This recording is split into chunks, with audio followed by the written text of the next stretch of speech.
Isang mapagpalang araw sa inyong lahat, mga minamahal naming taga-subaybay. Kumusta po ang inyong mga puso ngayong hapon? Narito na naman tayo para sa isang kwentong siguradong kurot sa puso at gigising sa inyong mga damdamin. Handa na ba kayong sumama sa akin sa isang panibagong yugto ng buhay? Sabi nila, ang tiwala ay parang isang manipis na salamin. Kapag nabasag, kahit anong pilit mong buuin, mananatili pa rin ang mga lamat. Pero paano kung ang mismong taong pinagkatiwalaan mo ng iyong buhay at yaman ay siya palang may hawak ng martilyo para wasakin ka? Handa ka bang harapin ang katotohanan kahit gaano ito kasakit? Nakatitig si Kislap sa screen ng CCTV monitor. Nanginginig ang kanyang mga kamay habang hinihintay ang pagbukas ng pinto sa kabilang ibayo ng monitor. Ito na. Ito na ang sandaling magbabago ng lahat. Gusto niyang magkamali. Gusto niyang patunayan ng babaeng nasa screen na mali ang hinala niya. Pero nang makita niya ang pagbabago sa mukha nito mula sa pagiging maamong anghel tungo sa isang demonyong nakangisi, naramdaman ni Kislap ang pagkadurog ng kanyang puso na tila ba tinusok ng libu-libong karayom. Ang babaeng pakakasalan niya ay isa palang halimaw. Kislap magbanwa.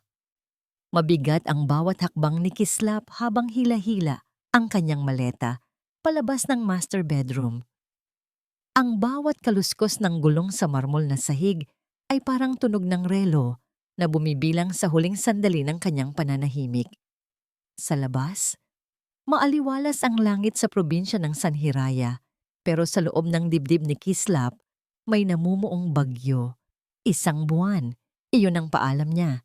Isang buwang business trip sa Europe para sa isang merger na magpapalago lalo sa kumpanya ng mga magbanwa. Pero ang totoo, wala siyang balak umalis ng bansa. Wala siyang balak lumayo kahit 1 kilometro mula sa mansyon na ito. Bago bumaba, dumaan muna siya sa kwarto ng kanyang ina.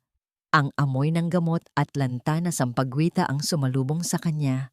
Doon, nakahiga si Doña Paraluman, ang dating matapang at eleganteng matriarka ng pamilya, ngayon ay tila isang tuyot na dahon na lamang sa laki ng kama. Lumapit si Kislap at humalik sa noo ng ina. Maaalis na po ako. Babalik din ako agad. Imbis na tumango, mahigpit na hinawakan ni Doña Paraluman ang braso ni Kislap. Ang mga mata nito, bagamat pagod at malabo na, ay punong-puno ng takot. Nanginginig ang mga labi ng matanda habang pilit na bumubuo ng mga salita. Wag mo kong iiwan sa kanya. Bulong ng ina, ang boses ay garalgal at halos hindi marinig. Masama siya. Kislap, masama siya. Naramdaman ni Kislap ang kirot sa kanyang dibdib. Gusto niyang sabihin sa ina ang totoo, na hindi siya aalis, na magtatago lang siya sa panic room sa ilalim ng library para bantayan sila. Pero hindi pwede. Kailangan niyang maging totoo ang kanyang pag-alis para lumabas ang tunay na kulay ng mga ahas sa loob ng bahay. Huwag kayong mag-alala, ma. Bulong ni Kislap, pinipigilan ang pagtulo ng luha. Si Manang Sinag ang bahala sa inyo at may bagong nurse na darating. Babantayan ko kayo. Pangako. Dahan-dahang binitawan ni Kislap ang kamay ng ina at tumalikod. Sa bawat hakbang palayo, parang may humihila sa kanya pabalik. Pero kailangan niyang gawin ito para sa ina, para sa katotohanan. Pagbaba niya sa grand staircase, naroon na si Marikit. Nakatayo ito sa may pintuan, suot ang isang puting dress na lalong nagpalutang sa ganda nito. Mukha siyang anghel. Ang buhok ay nakaayos ng rapin. Ang mukha ay may bahid ng lungkot. Kung hindi lang dahil sa anonymous video na natanggap ni Kislap noong nakaraang linggo, kung saan nakita niyang tinutulak ni Marikit ang wheelchair ng ina nang walang awa. Iisipin niyang siya ang pinakaswerteng lalaki sa mundo. Love, salubong ni Marikit, sabay yakap ng mahigpit kay Kislap. Amoy na amoy ni Kislap ang mamahaling pabango nito. Mamimiss kita agad.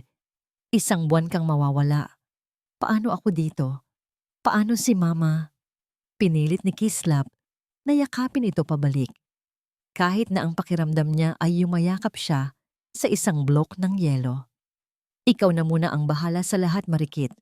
Alam kong mapagkakatiwalaan kita. Ikaw ang magiging ilaw ng tahanang ito habang wala ako. Tinitigan ni Kislap ang mga mata ni Marikit. Naghahanap siya ng kahit katiting na konsensya. Pero wala siyang nakita kundi ang sarili niyang refleksyon at isang ngiti na abot hanggang tenga pero hindi umaabot sa mata. Oo naman, love. Aalagaan ko si mama na parang tunay kong ina. Mag-ingat ka doon, ha? Tatawag ako lagi. Malamig na sagot ni Marikit, sabay halik sa kanyang pisngi. Sumakay si Kislap sa kanyang itim na SUV. Kinawayan siya ni Marikit habang papalayo ang sasakyan palabas ng gate ng dintubukang liwayway. Nakita niya sa rearview mirror na nakatayo pa rin doon si Marikit, kumakaway, hanggang sa mawala na ito sa paningin. Pero hindi dumiretso si Kislap sa airport. Pagkaliko sa kurbada ng bundok kung saan hindi natanaw ang mansyon, pumasok siya sa isang lumang daan na natatakpan ng mga talahib. Ito ang Secret Service Road na tanging ng ang lolo niya ang nakakaalam, na direktang tumatagos sa likod ng gubat papunta sa underground garage ng mansyon. Tahimik na ipinarada ni Kislap ang sasakyan sa tagong garahe. Mabilis siyang kumilos. Binuksan niya ang pinto papunta sa basement wine cellar. Hinila ang isang partikular na bote ng alak at bumukas ang pader na bato. Pumasok siya sa panic room. Malamig ang hangin sa loob. Puno ito ng mga monitor, pagkain, at kagamitan na kayang bumuhay sa kanya ng ilang linggo. Dito, siya ang hari. Dito, nakikita niya ang lahat. Umupo siya sa swivel chair at binuhay ang main system. Isa-isang umilaw ang mga screen. Nakita niya ang sala, ang kusina, ang kwarto ng ina, at ang front porch. Nakatutok ang isang kamera sa may pinto, kung saan siya huling nakita ni Marikit. Nakasara na ang malaking pinto. Nakita ni Kislap si Marikit. Nakatayo ito sa gitna ng malawak na sala. Wala na ang lungkot sa mukha. Wala na ang maamong ng ngiti. Dahan-dahang naglakad si Marikit papunta sa sofa. Pabagsak siyang umupo at huminga ng malalim. Pagkatapos, isang nakakakilabot na ngiti ang gumuhit sa kanyang mga labi. Tumawa siya. Isang tawa na hindi pwedeng marinig ng sinuman, maliban kay Kislap na nanonood ngayon. Biglang dumaan si Manang Sinag. May dalang tray ng tubig. Mama Marikit, gusto niyo po ba ng tanga? Sigaw ni Marikit. Sa gulat ni Kislap, nakita niyang hinampas ni Marikit ang tray, kaya tumapo ng tubig sa sahig. Ang bagal-bagal mo. Linisin mo yan. At wag na wag kang dadaan sa harap ko kapag nagpapahinga ako. Napatulala si Kislap. Nanginginig ang kamay niya habang nakakuyom sa armrest ng upuan. Hindi pa natatapos si Marikit. Kinuha nito ang cellphone mula sa bulsa. Ni-loudspeaker niya ito, kaya dinig na dinig ni Kislap ang bawat salita mula sa audio system ng panic room. Hello, babe! Bati ni Marikit. Ang boses ay puno ng landi at pananabik. Ibang-iba sa boses na ginamit niya kay Kislap kanina. May sumagot na lalaki sa kabilang linya. Si Gawud. Nakaalis na ba ang tanga? Tanong ng lalaki. Oo, nakaalis na. Humahalakhak na sagot ni Marikit habang tinitingnan ang kanyang mga kuko. Isang buwan tayong malaya, Gawud. Isang buwan para simutin ang laman ng bahay na to at siguraduhing hindi na magtatagal ang matandang hukluban sa taas. Punta ka na dito. Ngayon na. Namatay ang tawag. Sumandal si Marikit sa sofa, itinaas ang mga paa sa mamahaling center table at ngumiti ng parang demonyo. Sa loob ng madilim na kwarto, tumulo ang luha ni Kislap. Ang sakit ay unti-unting napalitan ng galit, isang galit na nagliliyab. Magpakasaya ka ngayon, Marikit, bulong ni Kislap sa screen, dahil sisiguraduhin kong ito na ang huling beses nang ngingiti ka ng ganyan. Amaya Lunas. Huminto ang maingay na makina ng tricycle sa harap ng dambuhalang gate na gawa sa itim na bakal. Napatingala si Amaya Mula sa kinatatayuan niya, halos hindi niya matanaw ang tuktok ng bakod na napapalibutan ng matutulis na alambre. Ito na yon, ang Dintubukang Liwayway, ang lugar na magiging susi sa paggaling ng kanyang kapatid. Mahigpit ang hawak ni Amaya sa strap ng kanyang luma at kupas na backpack. Sa loob nito ay ang ilang piraso ng damit at ang larawan ng kanyang kapatid na si Pepe, na ngayon ay nakaratay sa ospital dahil sa sakit sa bato. Kailangan niya ang trabahong ito. Kahit anong hirap, kahit gaano kalayo, kakayanin niya para sa kapatid. Bumukas ang maliit na pinto sa gilid ng gate. Lumabas ang isang matandang babae na may puting buhok na nakapusod at suot ang uniforme ng katulong. Ito siguro si Manang Sinag, ang head housekeeper na kausap niya sa telepono. "Magandang hapon po, Manang. Ako po si Amaya, yung bagong nurse." Bati ni Amaya. Sabay yuko bilang paggalang. Tinitigan siya ni Manang Sinag mula ulo hanggang paa. Walang ngiti sa mukha ng matanda, kundi isang uri ng awa at pag-aalala. "Hija," bati ng matanda sa mahinang boses. "Tuloy ka, pero bilisan mo ang kilos." Ayaw ni Ma'am Marikit ng mabagal. Pagpasok ni Amaya sa loob, halos malula siya sa laki ng hardin. Ang daming bulaklak, ang gaganda ng mga estatwa, pero bakit parang ang lungkot ng paligid? Walang huni ng ibon, walang hanging presko. Para bang pati ang hangin ay takot pumasok sa lugar na ito. Dinala siya ni Manang Sinag sa kwarto ng pasyente. "Si Doña Paraluman," bulong ni Manang bago buksan ang pinto. Mabait siyang tao noon, Hija. Pero ngayon, kailangan niya ng mahabang pasensya. At ingat. "Ingat po saan?" takang tanong ni Amaya. Hindi sumagot si Manang. Binuksan lang nito ang pinto. Ang kwarto ay malaki, pero madilim. Mabigat ang amoy ng gamot at kulob na hangin. Sa gitna ng malaking kama, may isang bulto na nakakumot. Dahan-dahang lumapit si Amaya. Biglang dumilat ang matanda. Nanlaki ang mga mata nito nang makita si Amaya. "Sino ka?" sigaw ni Doña Paraluman, sabay hatak sa kumot pantakip sa mukha. "Wag, wag mo kong sasaktan. Hindi ko na uulitin. Hindi na ako magsusumbong." Nagulat si Amaya. Nakita niya ang takot sa mga mata ng Donya, isang takot na hindi pangkaraniwan sa mga pasyenteng may demensya. Dahan-dahan siyang lumuhod sa gilid ng kama para magpantay ang kanilang mga mukha. "Doña Paraluman, huwag po kayong matakot," malambing na sabi ni Amaya. Ang boses niya ay parang himig ng isang uyayi. "Ako po si Amaya. Nurse po ako. Nandito ako para alagaan kayo, hindi para saktan." Inabot ni Amaya ang nanginginig na kamay ng matanda. Malamig ito at butot balat. Hinaplos niya ito ng marahan. Unti-unting kumalma ang paghinga ng Donya. Tinitigan nito si Amaya, parang sinusuri kung totoo ba ang ipinapakita nitong kabaitan. "Amaya," bulong ng matanda. "Anghel." Napangiti si Amaya. "Hindi po ako anghel, Lola. Tao lang po. Pero gagawin ko po ang lahat para guminhawa kayo." Akala ni Amaya ay magiging maayos na ang simula niya, pero biglang bumukas ng padabog ang pinto. Pumasok ang isang babaeng ubod ng ganda, pero may aura na kayang magpalamig ng buong kwarto. Si Marikit. Nakataas ang kilay nito habang nakatingin kay Amaya na para bang isang basahan sa sahig. Mabilis na tumayo si Amaya at yumuko. "Good afternoon po, ma'am." Hindi sumagot si Marikit. Lumapit ito kay Amaya, dahan-dahan, hanggang sa maamoy ni Amaya ang matapang nitong pabango. "So ikaw ang nirekomenda ng agency," sabi ni Marikit. Ang boses ay matinis at mataray. "Mukha kang probinsyana. Alam mo ba kung paano gumamit ng mga gamit dito? Baka naman pati kutsara at tinidor namin, ibulsa mo?" Namula si Amaya sa hiya, pero pinili niyang magtimpi. "Nandito po ako para magtrabaho, ma'am. Marangal po ang hangarin ko." Tumawa ng mapakla si Marikit. "Marangal? Lahat ng pumapasok dito, pera lang ang habol. Makinig ka sa akin, Amaya. Simple lang ang batas ko dito.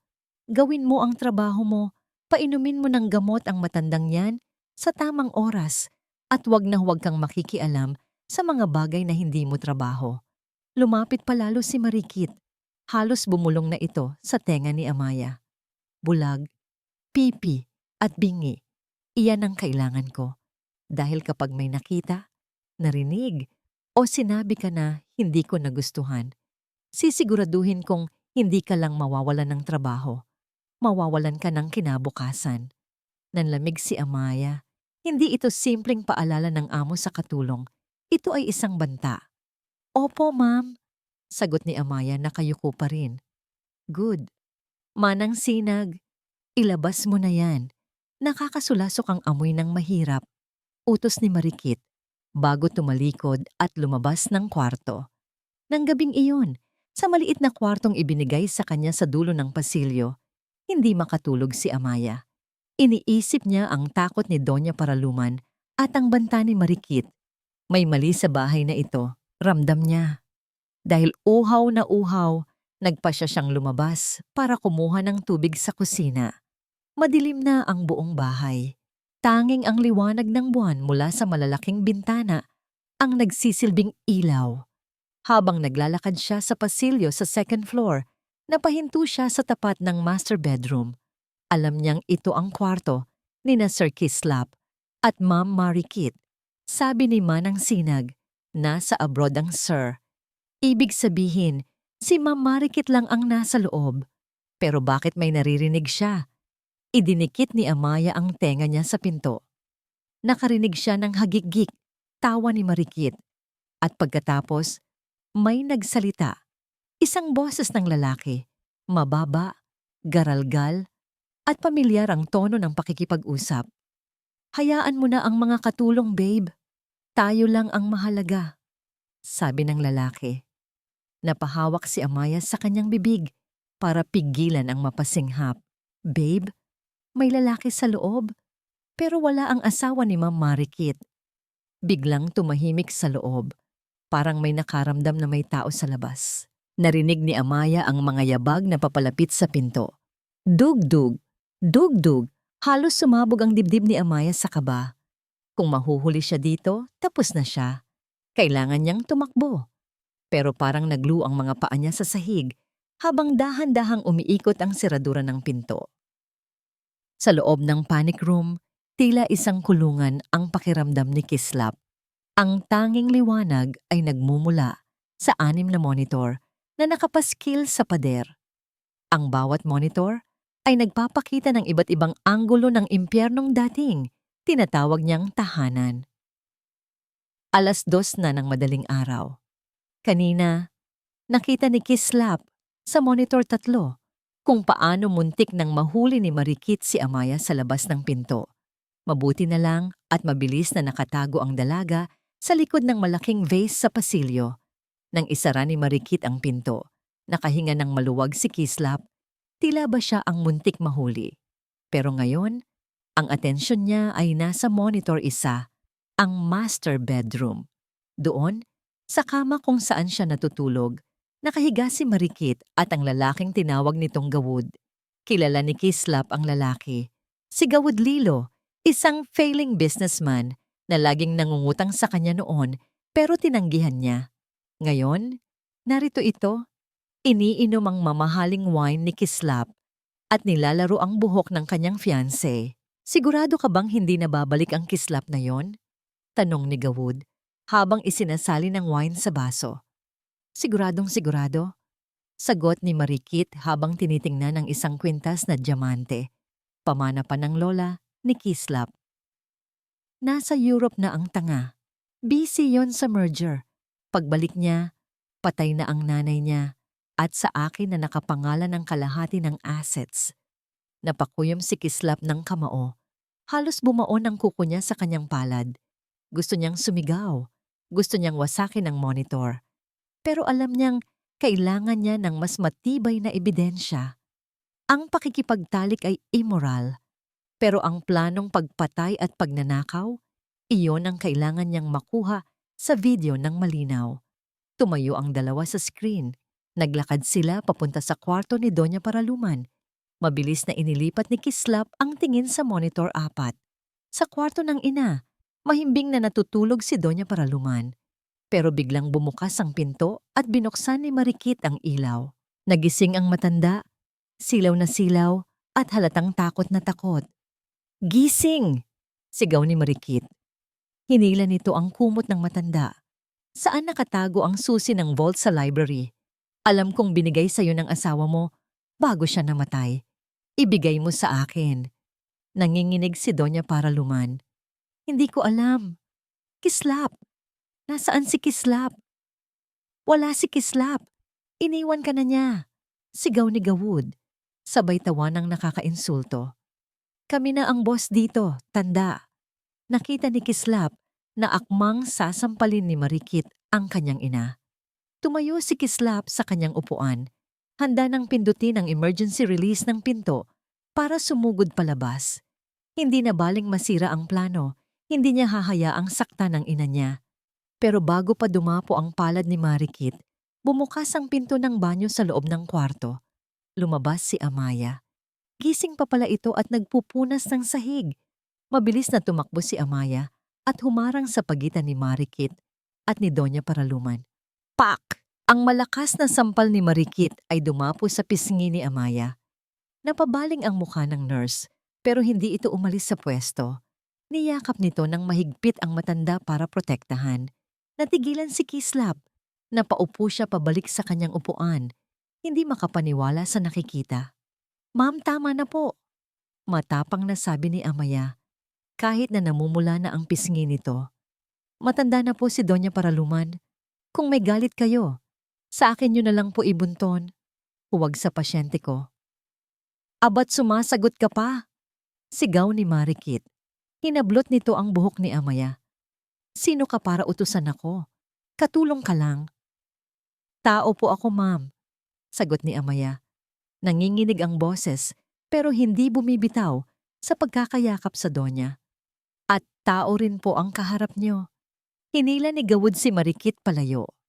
"Tama na yan, babe. Baka magising ang mga kapitbahay. Bukas na natin pilitin ang matanda." Padabog na lumabas ang dalawa. Naiwan si Amaya at Doña Paraluman na magkayakap. Sa panic room, naramdaman ni Kislap ang isang kakaibang kirot sa kanyang puso. Sanay siya na ang mga tao sa paligid niya ay yumuyuko sa pera at kapangyarihan. Ang mga dating nurse ay tumatakbo kapag nagagalit si Marikit. Pero ang babaeng ito, si Amaya, sinalo niya ang sampal na para sa ina ni Kislap. Dahan-dahang inabot ni Kislap ang kanyang walkie-talkie. Pinindot niya ang button na konektado sa earpiece ni Manang Sinag. "Manang, bulong ni Kislap, garalgal ang boses. "Sir, nakita niyo po ba?" Sagot ni Manang Sinag mula sa kabilang linya. "Nakita ko, Manang," sagot ni Kislap habang nakatitig sa screen kung saan pinupunasan ni Amaya ang luha ng kanyang ina, kahit na siya mismo ay nasasaktan. "Huwag mong pababayaan si Amaya. Bigyan mo siya ng pagkain at Manang, sabihin mo sa kanya, 'Salamat.'" "Masusunod, sir." Namatay ang linya. Ibinalik ni Kislap ang tingin sa monitor 1. Bumalik na sina Marikit at Gawud sa kwarto. Nag-uusap ang dalawa. Tumaas ang volume ni Kislap para marinig ng malinaw. Nakaupo si Gawud sa gilid ng kama, mukhang seryoso. "Babe, matagal ang 1 buwan. Masyadong matigas ang nurse na yon. Baka maging hadlang. At yung nanay ni Kislap, baka biglang gumaling." Tumigil si Marikit sa pagtatanggal ng hikaw. Tumingin ito kay Gawud ng may masamang balak. "Anong gusto mong mangyari?" Ngumiti si Gawud, isang ngiting nagpapahiwatig ng kamatayan. "Kailangan nating bilisan ang proseso. May kilala akong doktor na makakapagbigay ng gamot. Hindi ito madedetect sa autopsy. Parang natural heart attack lang." Nanlaki ang mga mata ni Kislap. "Gawin mo," sagot ni Marikit ng walang pag-aalinlangan. "Basta siguraduhin mong malinis. Gusto ko bago bumalik si Kislap, abo na lang ang sasalubong sa kanya." Iba ang bigat ng hangin sa loob ng kwarto ni Doña Paraluman ngayong araw. Kung noong nakaraang linggo, ay nakakaupo pa ito at nakakapagsalita ng ilang parirala. Ngayon ay tila lantang gulay na ang matanda. Maputla ang kanyang balat, malalim ang hininga at palaging pawis na pawis kahit na malamig naman ang aircon. Nakaupo si Amaya sa gilid ng kama habang pinupunasan ang noo ng pasyente. Hindi siya mapakali. Bilang isang nurse, alam niya ang normal na takbo ng sakit ng tao. Ang demensya ay mabagal, dahan-dahan ang paghina ng katawan. Pero ang nangyayari kay Doña Paraluman ay mabilis at agresibo. Para bang may humihigop ng lakas nito araw-araw. Bumukas ang pinto ng walang katok. Pumasok si Marikit. Suot nito ang isang pulang silk robe at sa kanyang kamay ay may dalang isang baso ng tubig at isang maliit na platito na may lamang tableta. Agad na tumayo si Amaya para salubungin ito. "Good morning po, Ma'am Marikit. Ako na po ang magbibigay." Iniwas ni Marikit ang platito nang akmang kukunin ito ni Amaya. Tinitigan siya nito ng matalim. "Hindi na kailangan," malamig na sabi ni Marikit. "Gusto kong ako mismo ang mag-alaga kay Mama. Anak niya ako, di ba? Lumabas ka muna." Nag-alinlangan si Amya. "Pero ma'am, kailangan ko pong i-monitor ang blood pressure niya habang umiinom ng..." Sinabi nang lumabas ka!" Sigaw ni Marikit. "Bingi ka ba o sadyang matigas lang ang ulo mo? Kapag sinabi kong labas. Walang nagawa si Amaya kundi yumuko at maglakad palabas. Pero bago niya tuluyang isara ang pinto, huminto siya. Iniwan niyang nakawang ng kaunti, kasing nipis lang ng hibla ng buhok ang pinto. Sumilip siya. Nakita niyang lumapit si Marikit sa kama. Wala na ang lambing sa mukha nito. Sa pilitan nitong ibinuka ang bibig ng natutulog na matanda. "Inumin mo yan, tanda," bulong ni Marikit. Pero dinig na dinig ni Amaya dahil sa katahimikan ng pasilyo. "Para matapos na ang paghihirap natin pareho." Sinubukan ni Doña Paraluman na iluwa ang gamot, umubo-ubo ito at nabulunan. Pero tinakpan ni Marikit ang bibig at ilong ng matanda hanggang sa mapilitan itong lumunok. Nanlaki ang mga mata ni Amaya. Gusto niyang sumugod sa loob, pero alam niyang wala siyang laban. Kapag nagkamali siya ng galaw, palalayasin siya agad at wala nang magtatanggol sa matanda. Kailangan niya ng ebidensya. Nang lumabas si Marikit, mabilis na nagtago si Amaya sa likod ng malaking haligi. Nakita niyang itinapon ni Marikit ang wrapper ng gamot sa basurahan sa hallway bago ito pumasok sa sarili nitong kwarto habang humuhuni ng kanta. Naghintay si Amaya ng 5 minuto para siguraduhing wala ng tao. Mabilis ang tibok ng puso niya. Parang tambol sa kanyang dibdib, dahan-dahan siyang lumapit sa basurahan. Hinalungkat niya ang laman nito. Tissue, balat ng candy, at sa ilalim, isang piraso ng foil pack na kulay asul. Walang pangalan ng brand. Tanging generic name at dosage lang ang nakalagay. Haloperidol, 5 miligramo. Itinago agad ito ni Amaya sa kanyang bulsa at bumalik sa kwarto ng pasyente. Tiningnan niya si Doña Paraluman. Tulog na ito, pero ang pagtulog niya ay hindi payapa. Nanginginig ang mga kamay nito at bumubula ng kaunti ang gilid ng bibig. Nang gabing iyon, nagkulong si Amaya sa banyo ng kanyang kwarto. Binuksan niya ang gripo para matakpan ang boses niya. Kinuha niya ang cellphone at tinawagan ang kaibigan niyang si Ligaya, isang pharmacist sa Maynila. "Hello, Aya. Napatawag ka ng 10 oras ng gabi?" Bungad ng kaibigan. "Ligaya, makinig ka." Pabulong na sabi ni Amaya, nanginginig ang boses. "May itatanong ako. Importante. Anong epekto ng haloperidol sa isang matandang may demensya at mahina ang puso?" Tumahimik sa kabilang linya. "Haloperidol. Antipsychotic yan, Aya. Ginagamit yan sa mga taong may schizophrenia o grabing hallucinations. Pero teka, gaano karami ang dosage? 5 ka miligramo. Araw-araw. Minsan 2 beses pa yata." Sagot ni Amaya habang hawak ang foil sa kanyang palad. Napasinghap si Ligaya sa kabilang linya. "Diyos ko, Aya. Masyadong mataas yon para sa isang matanda. Pwede yang magdulot ng neuroleptic malignant syndrome. Titigas ang muscles niya, tataas ang fever, at pwedeng bumigay ang puso niya. Sa madaling salita, pwede siyang mamatay sa cardiac arrest anumang oras. Nabitawan ni Amaya ang cellphone. Nanlamig ang buong katawan niya. Hindi vitamins ang iniinom ng Donya. Hindi rin pampakalma. Ito ay lason. Dahan-dahang pinulot ni Amaya ang telepono. Ang mga luha sa kanyang mata ay napalitan ng takot at galit.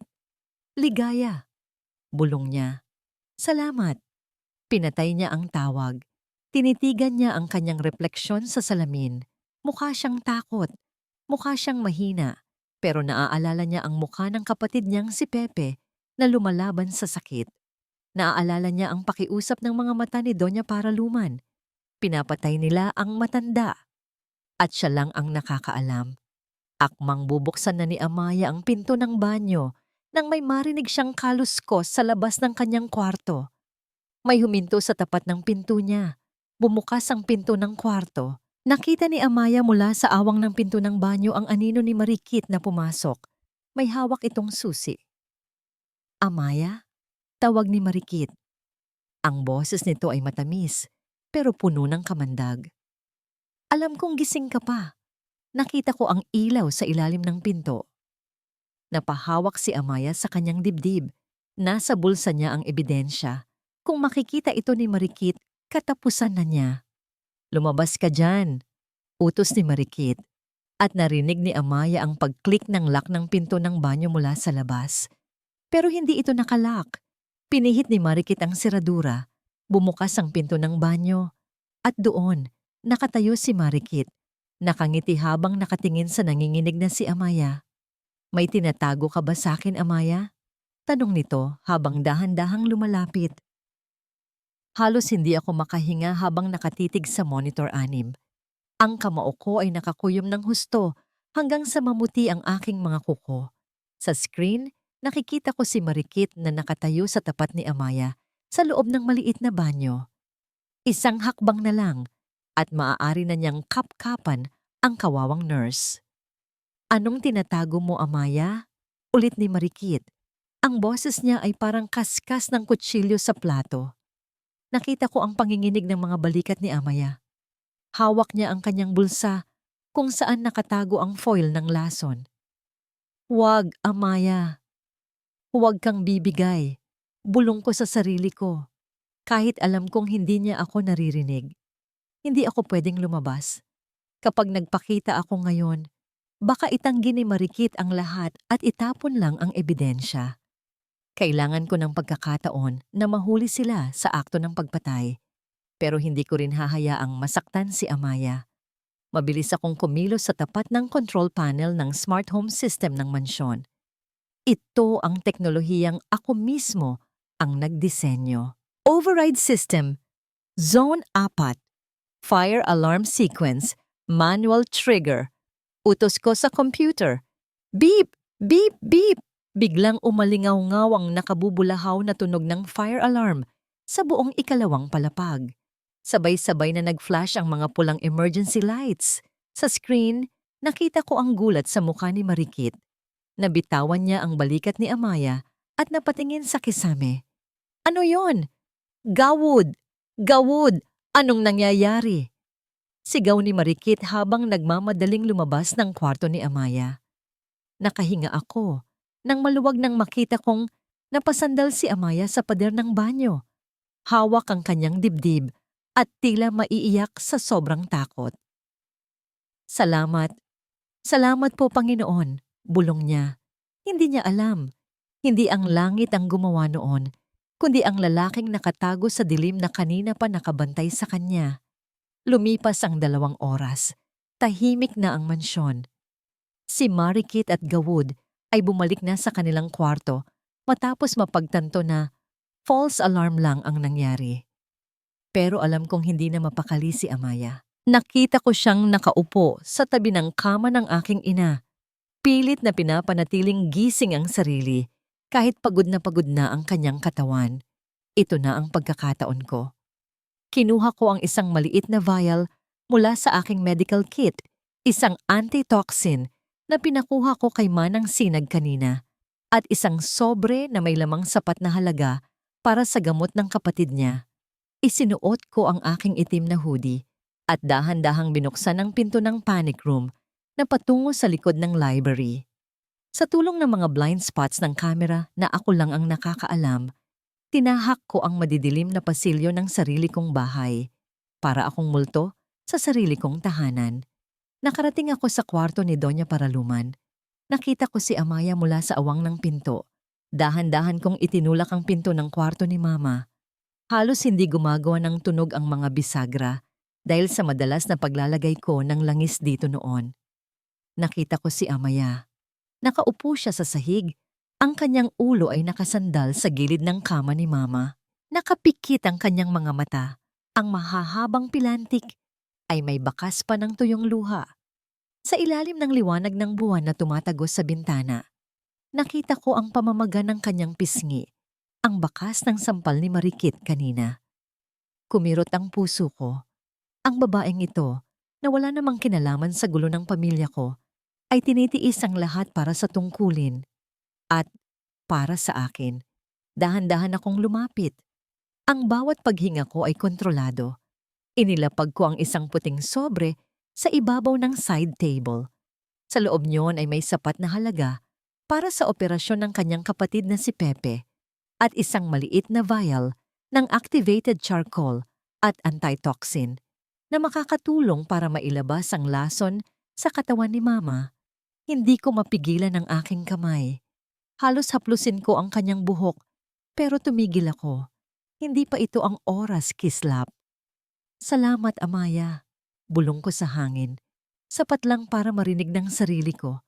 Kaunti na lang. Matatapos din ito. Pangako. Tumalikod na ako at mabilis na bumalik sa panic room. Pagkapasok ko, agad kong tiningnan ang monitor. Nakita kong nagising si Amaya. Nagkusot siya ng mata at tila nagulat nang makita ang sobre at ang gamot sa tabi niya. Lumingon-lingon siya sa paligid, litong-lito. Binuksan niya ang sobre at nang makita ang lamang pera at ang maikling sulat na iniwan ko. Gamitin mo ito para sa kapatid mo at para sa Donya. Mag-ingat ka, hindi ka nag-iisa. Nagsimulang pumatak ang kanyang mga luha. Niyakap niya ang sobre sa kanyang dibdib at tumingin sa taas, tila nagpapasalamat sa langit. Pero ang sandaling iyon ng pag-asa ay naputol nang makita ko sa kabilang monitor si Marikit. Nasa library si Marikit kasama si Gawud. Mukhang balisa ang babae. Naghahalongkat siya sa mga drawer. Wala dito. Nawawala ang reserbang gamot. Galit na bulong ni Marikit. At yung fire alarm kanina. Hindi yun basta false alarm, Gawud. Nararamdaman ko, may nanonood sa atin. Running ka lang, babe. Sagot ni Gawud habang humihitit ng sigarilyo. Sino namang manonood sa atin? Patay na ang mga kamera dito, di ba? Hindi ko alam. Pero hindi ako pwedeng magkamali, sabi ni Marikit. Ang mga mata niya ay nanlilisik sa galit. Kailangan nating dispatchahin ang nurse na yon bago pa siya makapagsalita. At alam ko na kung paano. Kinuha ni Marikit ang kanyang mamahaling kwintas na brilyante at ngumisi ng masama. Bukas ng umaga, tatawag tayo ng pulis. Sasabihin nating ninakawan tayo ng nurse na yon at sinaktan niya ang matanda. Nanlamig ako sa narinig. Ito na ang sinasabi ko. Gagamitin ni Marikit ang kapangyarihan niya para baligtarin ang lahat. Amaya Lunas, halos hindi ako nakapikit ng gabing iyon. Paulit-ulit kong hinahawakan ang sobrang iniwan ng kung sino man sa tabi ko. Sino ang taong iyon? At bakit niya ako tinutulungan? Ang tanging alam ko lang, ang perang ito ang magliligtas kay Pepe. At ang vial na ito, ang pag-asa ni Doña Paraluman. Madaling araw pa lang ay dahan-dahan ko nang ipinainom ang antitoxin sa Doña. Lola, lumaban po kayo. Bulong ko sa kanya habang hinahaplos ang kanyang noo. Hindi ko kayo pababayaan. Ngunit hindi pa sumisikat ng husto ang araw nang biglang bumukas ang pinto ng kwarto. Hindi ito ang karaniwang pagpasok ni Manang Sinag. Ang tunog ng mga yabag ay mabigat at marami. Pumasok si Marikit kasama si Gawud at dalawang lalaking nakauniforme ng pulis. Iyan! Yan ang babaeng sinasabi ko! Sigaw ni Marikit. Itinaturo ako nang may nanginginig na daliri. Ang kanyang mga mata ay puno ng pekeng luha. Parang isang aktres na nag-eensayo para sa isang teleserye. Nagulat ako at napatayo. Ma'am, ano pong nangyayari? Bakit may pulis? Huwag ka nang magkunwari, Amaya. Bulyaw ni Marikit. Kaninang madaling araw, napansin kong bukas ang vault sa library at ang aking heirloom diamond necklace, ang kwintas na pamana pa sa akin ng pamilya, magbanua, ay nawawala. Ikaw lang ang nakita kong paggalagala sa pasilyo kagabi. Hindi po totoo yan. Depensa ko. Nararamdaman ko ang panlalamig ng aking mga kamay. Lumabas lang po ako para kumuha ng tubig at hinding-hindi ko magagawang magnakaw. Lumapit ang isang pulis sa akin. Miss, kailangan naming suriin ang mga gamit mo. May report din kami mula kay Ma'am Marikit na sinasaktan mo raw ang pasyente. Ano? Kailan ko po sinaktan si Doña Paraluman? Ako ang nag-aalaga sa kanya. Halos magmakaawa ang boses ko. Tumingin ako kay Gawud na nakasandal lang sa pinto. May nakakalokong nanggisi sa kanyang mga labi. Tingnan niyo ang braso ng matanda, sabi ni Gawud. Inangat ng pulis ang kumot ni Doña Paraluman. Nanlumo ako nang makita ang mga sariwang pasa sa braso ng matanda. Mga pasang alam kong gawa ni na Marikit at Gawud kagabi habang pinipilit nilang tanungin ang tungkol sa susi ng vault. Pero ngayon, sa akin nila ibinibintang ang lahat. Wala kaming oras para sa drama mo, Amaya. Malamig na sabi ni Marikit. Officer, pakitingnan ang backpack niya. Kinuha ng pulis ang aking backpack na nasa gilid ng cabinet. Isinalin niya ang lahat ng laman nito sa ibabaw ng mesa. Ang aking mga lumang damit, ang litrato ni Pepe, at ang aking maliit na pitaka. At doon, mula sa loob ng isang nakatagong bulsa ng bag na alam kong hindi ko ginagamit, lumabas ang isang kumikinang na kwintas na brilyante. Clink! Tumunog ang mamahaling alahas nang bumagsak ito sa mesa. Para akong binaril sa puso. Hindi sa akin yan. Hindi ko alam kung paano napunta yan dyan. Ayan, kitang-kita na. Sigaw ni Marikit. Lumapit siya at akmang sasampalin ako, pero hinarangan siya ng pulis. Magnanakaw ka. Matapos kitang pagkatiwalaan na alagaan ang biyenan ko, ganito pa ang isusukli mo. Gusto mo sigurong patayin ang matanda para hindi ka maisumbong. Ma'am, nagsisinungaling kayo. Sigaw ko. Ang mga luha ay tuluyan ng umagos. Kayo ang naglalagay ng lason sa gamot niya. May ebidensya ako. Mabilis kong kinapkap ang aking bulsa para kunin ang foil ng haloperidol na itinago ko. Pero laking gulat ko nang makapkap ko ang aking bulsa. At wala na ito roon. Nawala ang foil. Nawala rin ang sobre ng pera at ang vial na iniwan ng misteryosong lalaki. Napatingin ako kay Marikit. Ngumiti siya ng bahagya. Isang ngangiting tagumpay. Noon ko na-realize habang tulog ako kaninang madaling araw, pagkatapos uminom ng gamot ang Donya, pumasok sila at hinalughog ang mga gamit ko. Anong ebidensya, Amaya? Hamon ni Marikit. Ang tanging ebidensya dito ay ang kwintas na ninakaw mo at ang mga pasa sa katawan ni Doña Paraluman. Lumapit ang pulis at pilit na hinawakan ang aking mga braso. Miss Amaya Lunas, sumama ka sa amin sa presinto para sa investigasyon ng qualified theft at physical injuries. Hindi! Maawa po kayo. Kailangan ako ng kapatid ko. Kailangan ako ni Doña Paraluman. Nagpupumiglas ako. Pero mas malakas ang mga pulis. Narinig ko ang mahinang boses ni Doña Paraluman mula sa kama. Tumingin ako sa kanya, nagmamakaawa. Pero ang matanda ay masyadong mahina para makapagsalita ng maayos. Ang tanging nagawa niya ay ang umiyak habang pinapanood akong kaladkarin palabas ng kwarto. Habang hinihila ako pababa ng hagdan, nakita ko si Manang Sinag sa ibaba. Nakayuko siya, umiiyak, at hindi makatingin sa akin. Alam kong tinatakot din siya ni na Marikit. Manang Sinag, tulungan niyo po ako. Alam niyo ang totoo. Sigaw ko, pero nanatiling tahimik si Manang. Itinulak ako ng mga pulis palabas ng malaking pinto ng mansyon. Sa huling pagkakataon, lumingon ako sa itaas, sa bintana ng library. Doon, nakita ko ang isang anino, isang lalaking nakatayo sa likod ng kurtina. Hindi ko maaninag ang kanyang mukha, pero nararamdaman ko ang kanyang titig. Naririnig ko ang bawat iyak ni Amaya habang isinasakay siya sa loob ng patrol car. Ang bawat hagulhol niya ay parang latigo na humahagupit sa aking konsensya. Gusto kong tumakbo, wasakin ang pinto ng library at sabihin sa lahat na ako ang saksi sa kabutihan ng babaeng yon. Pero hindi pa pwede.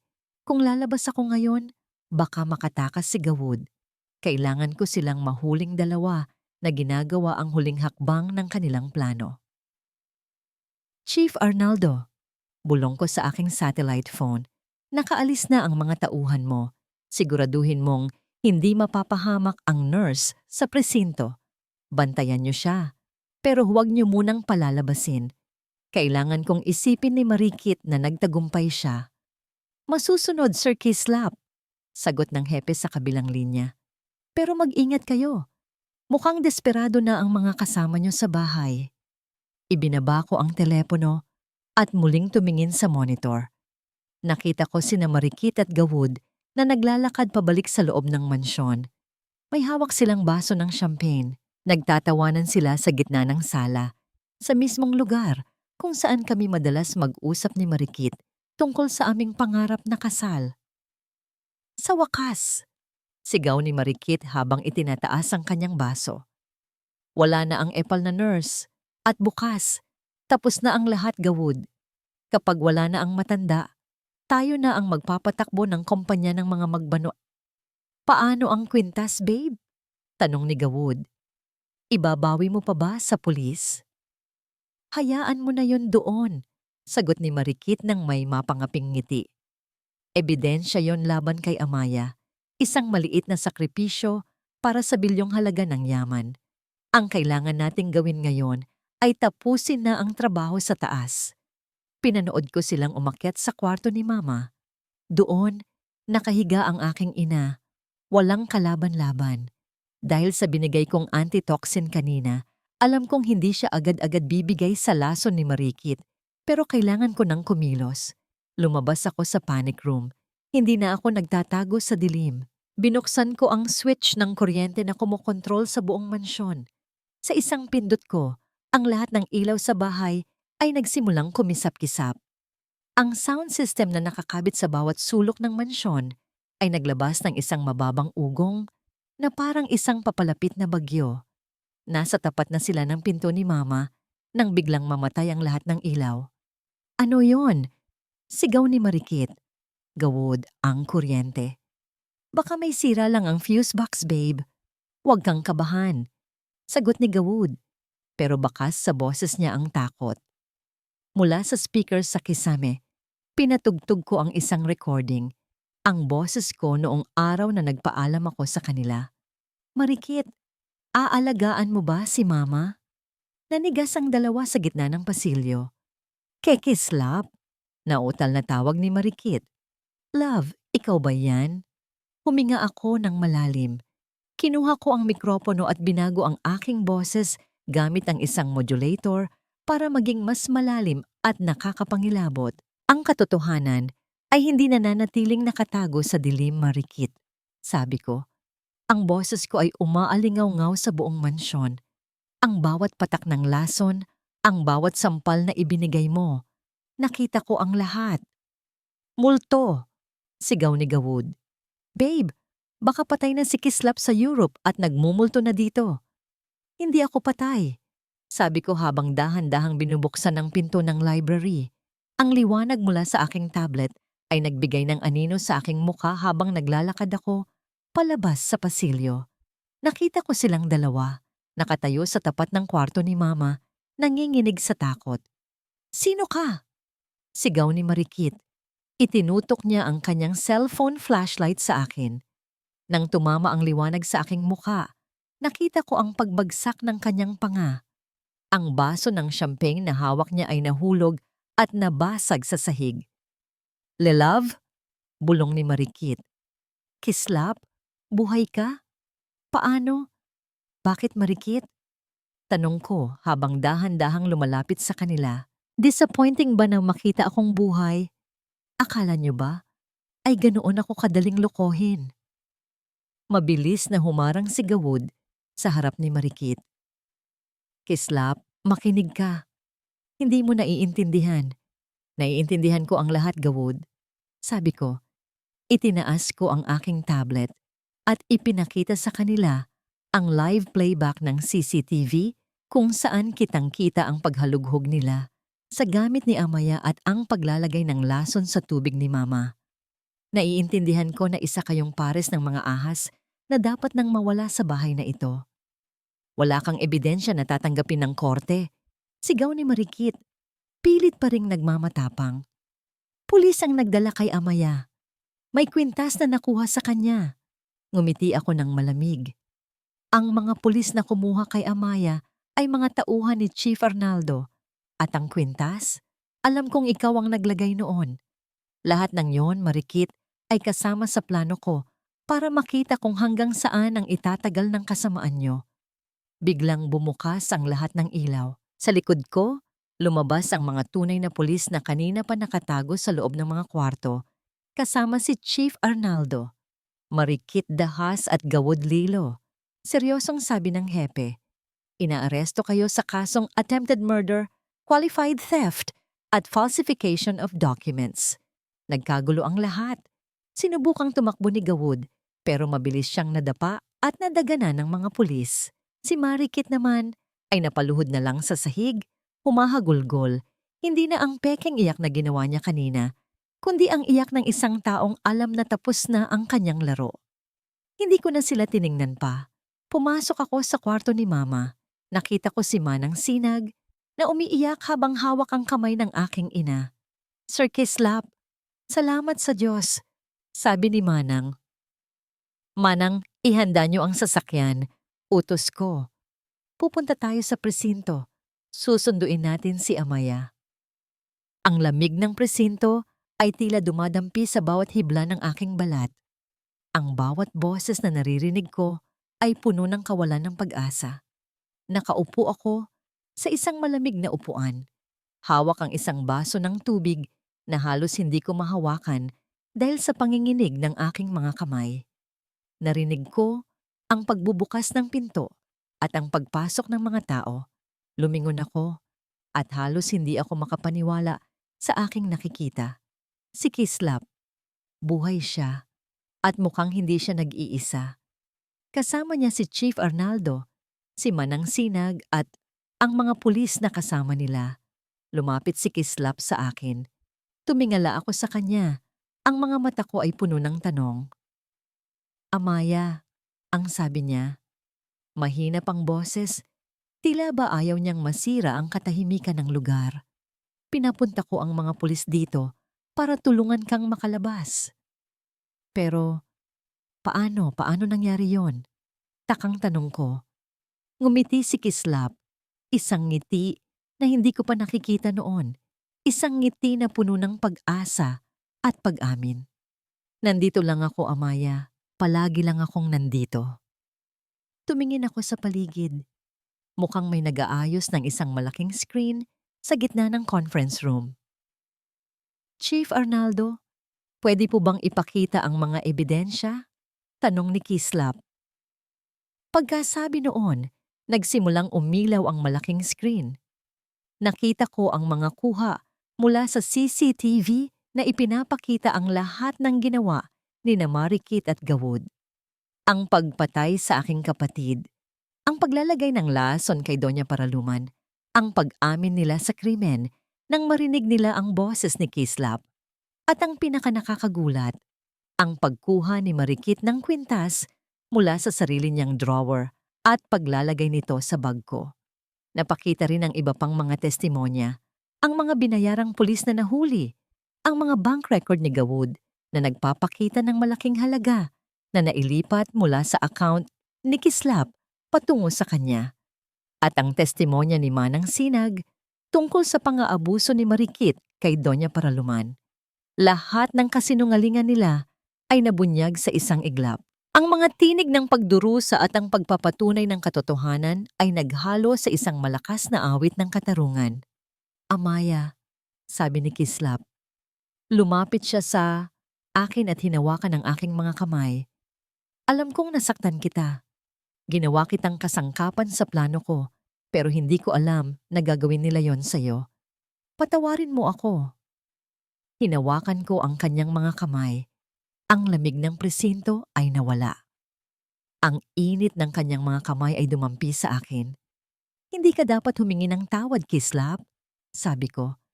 Ikaw ang nagbigay sa akin ng pagkakataon na lumaban. Ikaw ang nagbigay sa akin ng pag-asa. Tumingin siya sa akin. Ang kanyang mga mata ay puno ng pag-asa. Ngayong tapos na ang lahat, Amaya, pwede bang manligaw sa'yo? Napangiti ako. Ito na ang pinakahihintay kong sandali. Sa tingin ko, Kislap, sabi ko, mas maganda kung magsimula na tayo ng bagong buhay, magkasama. Fast forward, 1 taon ang lumipas. Ang araw ay maliwanag. At ang hangin ay puno ng halimuyak ng mga bulaklak sa hardin nang dinto bukang liwayway. Hindi na ito ang madilim at nakakakilabot na lugar na una kong napuntahan. Ngayon, ito ay puno ng buhay at pagmamahal. Nakita ko si Kislap na nakatayo sa altar. Ang kanyang mga mata ay nakatuon sa akin habang dahan-dahan akong naglalakad patungo sa kanya. Sa aking tabi, si Manang Sinag na ngayon ay parang pangalawang ina ko na.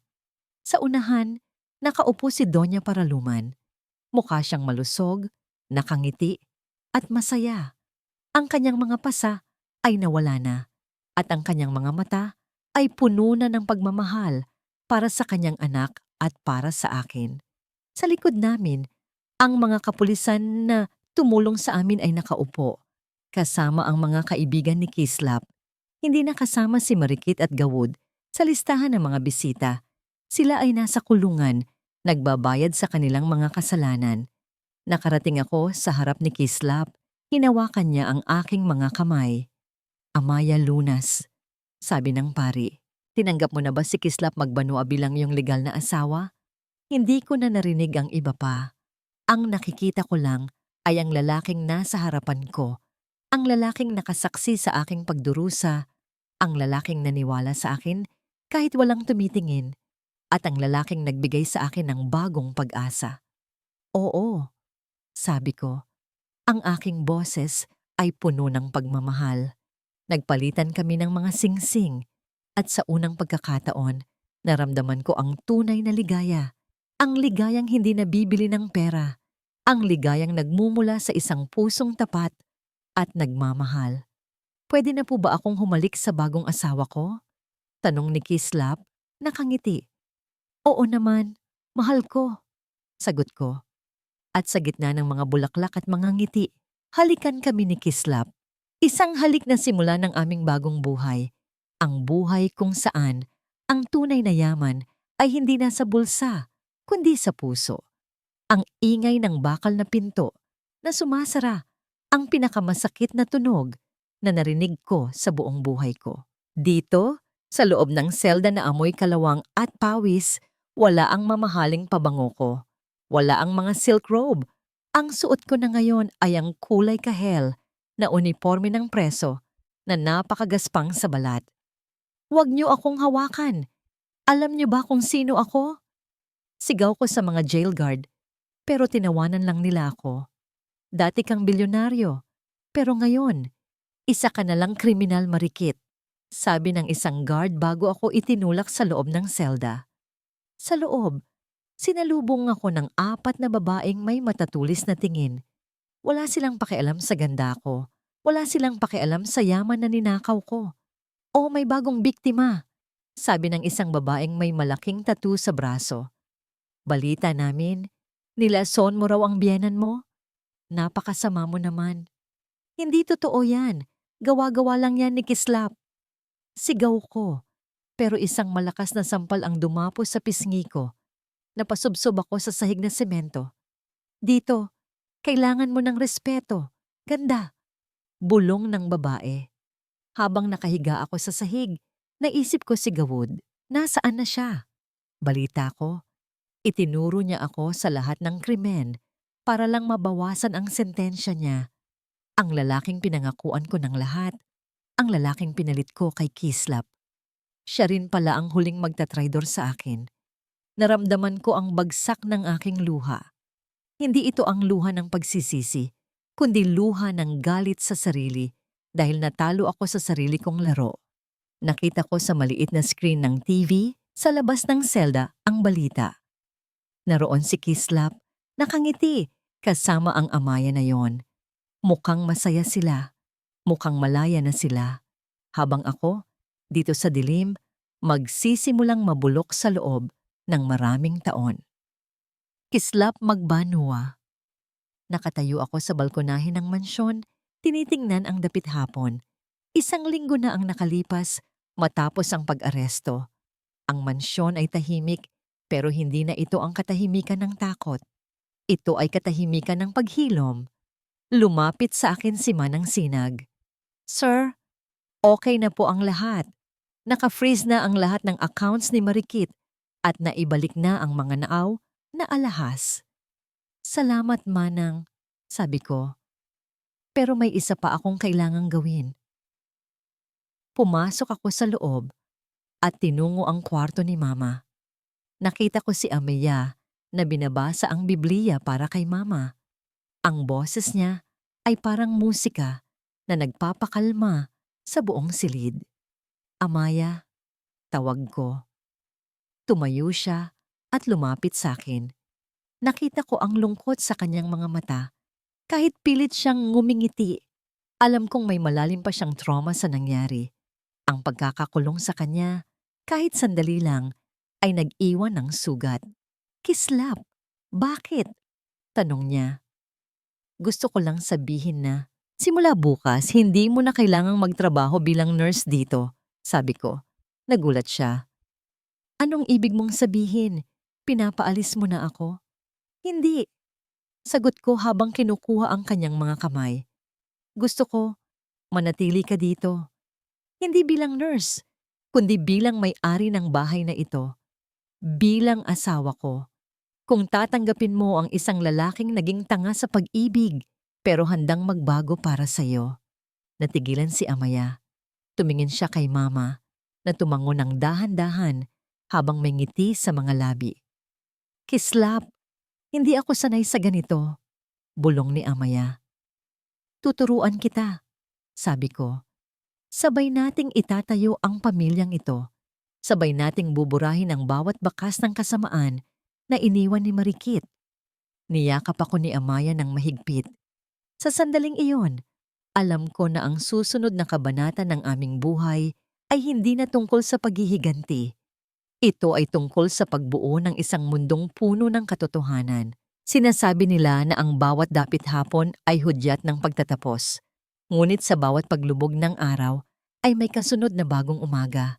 Ngayong araw, ang sikat ng araw sa dintubukang liwayway ay hindi na nakasisilaw sa takot, kundi yumayakap sa akin ng may init at kapayapaan. Nakatayo ako sa harap ng salamin. Suot ang isang simpleng puting bestido na gawa sa telang pinya. Hindi ito kasing garbo ng mga damit ni Marikit noon, pero sa bawat tahi nito ay nararamdaman ko ang dangal at tunay na halaga ng aking pagkatao. Wala na ang uniforme ng isang nurse na laging nakayuuko. Ngayon, tinitingnan ko ang aking sarili bilang isang babaeng handang magmahal at mahalin. Napakaganda mo, Amaya. Lumingon ako at nakita ko si Manang Sinag. May mga luha sa kanyang mga mata habang inaayos ang aking belo. Hindi na siya ang takot na katulong. Siya na ang tumatayong ina ko sa bahay na ito. Salamat, Manang. Kung hindi dahil sa inyo, baka hanggang ngayon ay nasa dilim pa rin ako. Pasasalamat ko habang hinahawakan ang kanyang mga kamay. Ang kabutihan ng puso mo ang nagligtas sa amin, Hija. Ikaw ang naging liwanag ni Sir Kislap at ni Doña Paraluman. Tugon niya. Sa labas ng mansyon, sa malawak na hardin na puno ng mga sariwang rosas at sampagita, naghihintay ang lahat. Nakita ko si Pepe, ang kapatid ko na maayos na ang pangangatawan at nakasuot ng barong. Katabi niya si Doña Paraluman na nakaupo sa kanyang wheelchair, ngunit may malakas na boses na bumabati sa mga panauhin. Ang kanyang alaala ay hindi na malabo. Ang tanging nais na lang niyang maalala ay ang araw na ito. At sa dulo ng altar, nakatayo si Kislap. Nang magsimulang tumugtog ang musika, dahan-dahan akong naglakad patungo sa kanya. Bawat hakbang ay parang pag-alala sa lahat ng hirap na pinagdaanan ko. Ang mga gabing umiiyak ako sa takot, ang sampal ni Marikit at ang lamig ng selda. Ngunit sa bawat hakbang din na iyon, nakikita ko ang mga mata ni Kislap na nakatitig sa akin nang may paghanga at pangako. Nang makarating ako sa harap niya, kinuha niya ang aking kamay. Mainit. Totoo. Akala ko noon, sapat na ang mga kamera para mabantayan ang lahat ng mahalaga sa akin. Bulong ni Kislap habang magkaharap kami. Pero tinuruan mo ako, Amaya, na ang pinakamahalagang bagay ay hindi nakikita ng lente, kundi nararamdaman ng puso. Pangako, Kislap, sagot ko, na hinding-hindi ko bibitawan ang kamay mo, anuman ang bagyong dumating. Sa harap ng dambana, sa ilalim ng saksi ng langit at ng mga taong nagmamahal sa amin, nangako kami sa isa't isa. Hindi lang ito kasal ng dalawang tao, kundi pagdiriwang ng tagumpay ng kabutihan laban sa kasamaan. Nabalitaan namin na ang hatol kay Marikit at Gawud ay lumabas na kaninang umaga, habang buhay na pagkabilanggo. Habang kami ay nagsisimula ng aming unang araw bilang mag-asawa, sila naman ay magsisimula ng kanilang mga taon sa loob ng malamig na rehas. Ngunit sa sandaling ito, wala na silang puwang sa isip ko. Pinatawad ko na ang tadhana sa sakit na binigay nito dahil dinala naman ako nito sa piling ng taong tunay na nagpapahalagang sa akin. Matapos ang seremonya, sa gitna ng tawanan at pagbati, binuhat ni Kislap ang isang baso ng alak para sa isang toast, para sa bagong simula, anya, para sa katotohanan, at para sa tunay na yaman, ang pag-ibig. Hinalikan ako ni Kislap sa gitna ng palakpakan ng lahat. Sa sandaling iyon, alam ko na ang bukang liwayway ay hindi na lang pangalan ng mansyong ito. Ito na ang simbolo ng aming buhay, isang bagong umaga na punong-puno ng pag-asa, katarungan at wagas na pagmamahal. Ang kwento ni Kislap at Amaya ay isang paalala na ang tunay na yaman ay hindi nasusukat sa ningning ng brilyante o sa laki ng mansyon. Ang katapatan sa pamilya, ang malasakit sa kapwa, at ang pananatiling mabuti sa gitna ng pagsubok ang tunay na maghahatid sa atin sa kaligayahan. Tandaan natin na ang bawat maskara ng kasamaan ay tiyak na mababaklas at ang katotohanan, gaano man katagal itago, ay laging magtatagumpay sa huli. Mula sa kailaliman ng aming puso, maraming salamat po sa inyong matiyagaang pakikinig at pagsama sa bawat kabanata ng maskara ng pagkukunwari. Kayo po ang nagbibigay sa amin ng inspirasyon na gumawa pa ng mga kwentong may aral at damdamin. Ano po ang naramdaman ninyo sa naging wakas ni Marikit at Amya? I-comment nyo po sa ibaba ang inyong mga saloobin. Nais nyo rin bang makarinig ng kwento tungkol sa isang second chance sa susunod? Sabihin nyo lang po sa amin. Hindi dito nagtatapos ang ating paglalakbay. Marami pa pong kwentong kasing ganda at mas puno ng aral dito sa aming channel. Kung nagustuhan nyo ang kwentong ito, i-like, i-share sa pamilya at mga kaibigan, at mag-subscribe na rin para lagi kayong updated sa mga susunod pa naming kwento. I-click niyo ang notification bell para kayo ang unang makarinig kapag may bago kaming upload. Pagpalain po kayo ng Panginoon, kayo at ang inyong buong pamilya. Hanggang sa muli.